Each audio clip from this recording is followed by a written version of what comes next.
Thank you, Your Honor.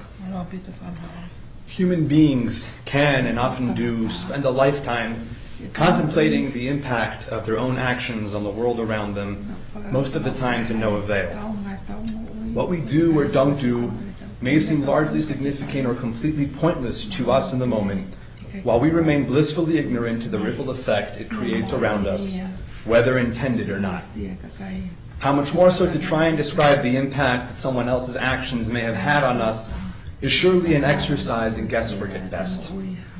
Nonetheless, I appreciate the opportunity granted to me by the court to do my best and attempt to share the effects of my abuser's actions on myself and those nearest and dearest to me. If I may, I'd like to attempt and frame this conversation through the prism of several comments made at the trial. But first, a thought about the trial experience and the impact that it has. The statistics surrounding the secrecy of childhood sexual abuse are astounding. Suffice it to say that most survivors, whether male or female, don't want to talk about it to anyone, let alone press charges. Why is that? Because of the voices in their heads that stroke their fear and anxiety out of control. They won't believe me. They'll call me a liar. They'll mock me. They'll say I liked it. I asked for it even. They'll call me all sorts of disgusting names. On and on it goes. When someone works up the courage to find one token soul in this world, another human being that they feel safe with, to share their deepest and darkest secrets, we applaud them, call them courageous, remind them how brave they are. Inevitably, at some point, the conversation gets steered towards the possibility of involving law enforcement and pursuing the path of the criminal justice system. At that point, the young person in question shares their fears mentioned above, certain that their decision to come forward will without a doubt actualize their anxieties. Nonsense, we tell them. No one would ever say such things. We live in the United States of America. It's 2020. Look how far we've come as a society. Those sorts of spiteful attitudes are a relic of the past, never to be returned to again. Okay, they say. I'll make the call. Your Honor, after having been sexually abused for a decade and making the decision to come forward about it, I was subjected to another form of abuse. This time it didn't take place in the secrecy of a cramped basement bathroom. Rather, it took place in this courtroom, from this very podium. During the course of the trial, among a litany of hurtful, hateful, and insensitive comments, I was referred to as the rapist by Chad Stir. Comparisons were made from my behavior to that of Jussie Smollett. During defense counsel's why I wasn't being charged and prosecuted for forcible sodomy, only after he had performed a gesture miming masturbation in front of the jury. And in a courtroom full of Jews who had lost members of their families to the atrocities of the Holocaust, reference was made by defense counsel to Adolf Hitler in the United States of America in 2019. As obscene and offensive as some of these comments may have been, they are not, by a long shot, the most painful part of the trial process. During closing arguments, there was a moment where Chad Stir turned to the jury and put forth the following question. Mr. Zippel wants you to believe that he was sexually abused for a decade. Typically, abuse victims have all sorts of behavioral challenges, drug and alcohol issues, etc. He seems fine to me. Thankfully, the jury in this case had enough common sense to realize that pain, scars, and disabilities are not only expressed by walking sticks, translators, and headphones. It is for that reason that we are thankfully, by the grace of God, where we are today. However, with Your Honor's permission, I would like a moment to address that comment and to answer that question. To really understand the lifelong pain and torment suffered by survivors of childhood sexual abuse is to properly peek behind the curtain into the psyche of a survivor. There is a glaring misconception about sexual abuse that I feel desperately warrants correction. The reality of sexual abuse, as counterintuitive as its name may be, is not solely motivated by sex. At its core, sexual abuse is less about sex and more about power. The sexual high that a perpetrator enjoys while violating a child may last only a moment, but the power trip that they enjoy every moment of every day, that they know that they have shunned an innocent soul into silence, can last a lifetime. This provides powerful context into the entire dynamic of sexual abuse, and is a fact that easily answers a misinformed question at the heart of any sexual abuse trial. Why would a seemingly happily married 50-year-old mother of 3 want to engage in sexual activity with an 8-year-old boy? Was there something lacking in her relationship at home that she somehow thought this child could supplement? I don't know the answer to that question, but what I do know is this. There is a serious lack of feeling of power in the life of every sexual predator, and it is that they try to supplement by taking advantage of the most innocent and vulnerable in our society, by stealing power and control from those most unable to protect themselves. How indeed does this dynamic play out? How does a sexual predator exert that kind of influence over a child that can all at once scare them into silence and give the predator the feeling they crave? In my experience, it comes down to 2 things: fear and powerlessness. The more they can create those experiences in their victims, the more powerful they feel. But it's a process, and one that needs to be very carefully cultivated. It starts with what experts now call grooming. How do you take a child born into a loving and caring family, a devout believer in a faith, and get him to remain silent regarding behavior that literally flies in the face of anything and everything he has ever stood for? You start with isolating him. You groom him into this behavior. You start creating cracks in his family dynamic and find ways to slowly pull him away from his support structure. If you can see that he'll keep a small secret on your behalf and not scurry off to tell his mommy about some gray area behavior you engaged in, then you can rest assured that he'll do the same after you pull him into the black. Each small episode, each tiny secret, each bond that brings the victim a little closer to his abuser and a little further away from his family, this is what sets the stage for sexual abuse to grow and flourish. As the abuse begins to get more and more bold, the victim experiences unbelievable amounts of fear. At trial, I testified about the fear of being discovered, what other people would do if they found out what was happening to me. Truth be told, the fear that one has of others pales in comparison to the deepest and darkest fear of all, the fear of oneself. As a child, more than I was petrified of my parents or friends or teachers discovering my secret, I was paralyzed with the terror of myself. What kind of monster inhabited my mind and lived in my body? What kind of gross, perverted, sexual deviant remained silent in the face of this behavior not once or twice or 10 times, but on a regular basis, and did nothing about it? Really, what was wrong with me? What world did I come from, and what world did I belong in? I nauseated and disgusted myself to no end, and felt more alone and isolated than I can put into words. So I did what seemed like the only logical thing at the time. I ran back into the waiting and patient arms of my abuser. She was the only one in the entire world who could somehow legitimize what was happening to me. She presented a purpose for what I was going through, a reason that she made an attempt to rationalize at every turn.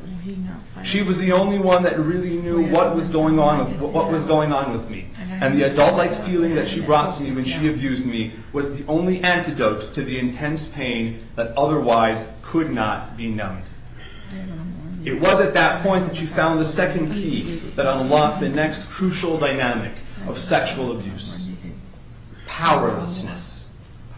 My abuser had set up a system where not only had she assured that her secret was safe with me and that I would never in a million years betray her trust because of what that would mean for me, but more than that, I was now seeking out the abuse as much as she was. She had successfully and completely cut me off from every support system that was naturally given to me and created a vacuum of safety and security that she was only too happy to fill. Sexual abuse is not so much about the momentary touching of a child's most private areas or the purported romantic connection between abuser and abused. It's the feeling that the abuser gets after the encounter is over and for every day and night that then passes, knowing that they have put a child into the ultimate winless situation. There is no chance that the child will tell because the child is afraid of telling. In fact, the child is afraid of everything in their world at that point, themselves included, with one exception.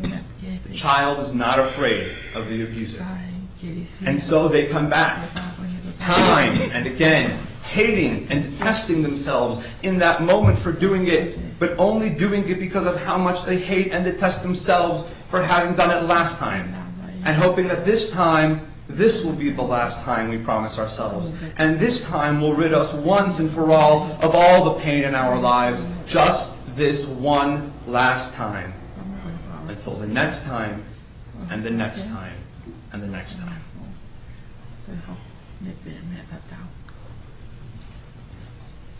And you know what, Your Honor? That pain doesn't fade. That self-loathing doesn't slow down. No, on the contrary, it grows and metastasizes and avalanches out of control with time. And as the years go on, that self-doubt and inadequacy and shaming and self-loathing, it rears its ugly head in every facet of our lives. Shame is the most pervasive negative emotion that we struggle with as human beings. And the toxicity that we have been buried under as children makes us carry that burden every day, everywhere, in every relationship, in our personal lives, in our professional lives, in any and every choice we may have ever omitted or committed. That voice stays with us. That voice, born in a basement bathroom at a tender age, finds a permanent home within us and uses the opportunity to speak up, welcomed or not, at any and every turn. You did this. It's your fault. You're a loser. You can't get your freaking ducks in a row. You're a pathetic excuse for a human being, always has been, and always will be, to be honest. Your lack of character and conviction and inability to simply discern between right and wrong has been your Achilles heel for as long as you can remember, and shows no sign of slowing down at all anytime soon. Sometimes we're fortunate to talk down that voice. Some of us are lucky to re-engage with healthy support systems when we come forward and are blessed with loving spouses, parents, siblings, and friends that give us the ability to quiet that voice down. But we're never able to shut it out. It never goes away. It sits and waits most patiently for a spark, for a kindred spirit, another voice that it can latch onto and remind you of its constant presence. And then it finds one. In all places, in a court of law. Throughout this trial, the evidence will show that Mr. Zippel, in fact, initiated several of these encounters over the years, insinuates John Nish. You welcomed these little encounters, didn't you? Over 25% of the time, that was your testimony, sneered Chad, sir. Yes. Yes, I did. And trust me that not a day has gone by or will ever go by that I won't be reminded that at a tender age I had the power to choose stripped from me by a sexual predator. From as far back as I can remember, I had been put into a situation where I had the simple choice between what I was sure was right and very wrong, taken from me by a person who had such a power deficiency in her own life that she needed to take that power from a young child to feel whole again. Yes, counselors, I was sexually abused and rendered powerless at 8. Thank you for so eloquently bringing that voice in my head back to life and in the presence of my family and friends to boot. These, Your Honor, are the most painful moments of the trial process, liberally dousing salt into the wounds that we have been made to carry for a lifetime. And yet, Your Honor, life moves on. And not just does it move on with you or without you, but if you look closely enough, you have the good fortune, by the grace of God, to see precisely why each and every encounter happens in your life just the way it did. In fact, in light of all that has transpired in my life to this point, I consider myself the most fortunate human being alive on God's good earth, by virtue of the fact that I have had a front row seat to see how I can be God's messenger in this world, to bring about good from the abyss of negativity, to snatch joy from the jaws of despair. From very early on in this process, I was given the opportunity to realize that being a victim or a survivor of childhood sexual abuse is an intentional choice, which needs to be made regularly. And as I look around the courtroom today, how can I feel anything less than blessed to be a survivor? The staunch and unflinching support of my family, the remarkable heroes that I've had the chance to meet and form relationships with along the way, the superhuman public servants who have inspired me to passionately care for others in ways they'll never know, and the brave souls that I've had the merit to come in contact with and be a stepping stone in their journey as survivors. I've learned firsthand and remind myself daily that my life is as good and wholesome as I'd like it to be that day. All it's really up to is how I want to see it. It is with this in mind, Your Honor, that I ask the Court's permission to address my abuser at this point. Vina, I must have been asked close to 1,000 times if I was ready to see you in a jumpsuit and shackles this morning. Would that finally signify my victory in overcoming, reclaiming the upper hand after so many years? I never adequately answered that question to all those that had asked, but let me share with you what I was going to say to them. The imbalance of power between us has been corrected for quite some time now. I say that as I remember that for close to 18 years, from when you started abusing me up until recently, I could never look you in the eye. As a child, I remember getting a pit in my stomach each morning when you arrived for work.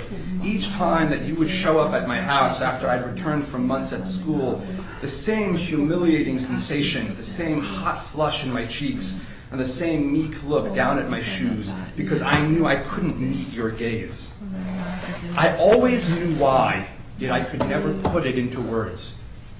I knew then that if I would look into your eyes, I would see in myself what you saw in me. Your opinion and perception of me was the most valuable one I had in the world. You were teaching me to become a better husband one day. You alone who knew the deepest and darkest secrets of my soul.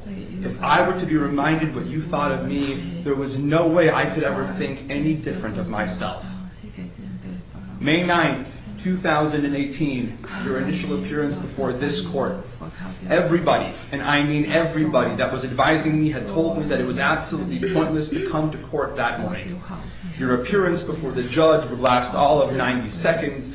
It was just a scheduling formality. But I had to be there. There was no way I was going to miss it. Because I was ready to meet your gaze once and for all. I finally felt enough about me that my opinion of me meant more than your opinion of me. I saw myself for who I was, and not for the version of myself you had created in both of our heads. Where you had once looked at me and saw weakness, I looked at myself and saw strength. Where you had once looked at me and saw terror, I looked at myself and saw courage. Where you had once looked at me and saw shame, I looked at myself and saw hope. Where you once looked at me and saw powerlessness, I looked at myself and saw a reason to keep on fighting. I came to court ready to look you in the eye and reclaim my image and self-worth. And on that day, and every day since then, for almost 2 years, you averted your gaze. Every single time. I don't need a jumpsuit and shackles to know that I've come out on top. The fact that I can look you right in the eye and you can't look back at me, that is a victory that can and will never be taken from me. Vina, you and I have been through a lot together over the years, but I want you to know this. Regardless of the duration of the sentence the court hands down today, this is the very last time in my life that I ever hope to see you. And it is with that in mind that I want you to hear what I am about to say in the loudest, clearest, and most direct way possible, because I really and truly mean it with every fiber of my being. Vina, I forgive you. Now I want to be clear. You have never asked for my forgiveness in any way, shape, or form. In fact, you have never remotely accepted any accountability for your actions or owned anything you've done. Empowered by counsel, you've lied and tried, shamed and blamed, told tales and sold stories, obfuscated and manipulated, and cast fault on anyone in the world aside for yourself. For the record, I have no doubt that even today, 4 months after a unanimous guilty verdict, you, your family, and your friends will still try to pull one last one over on the judge. But through it, and notwithstanding it all, I forgive you.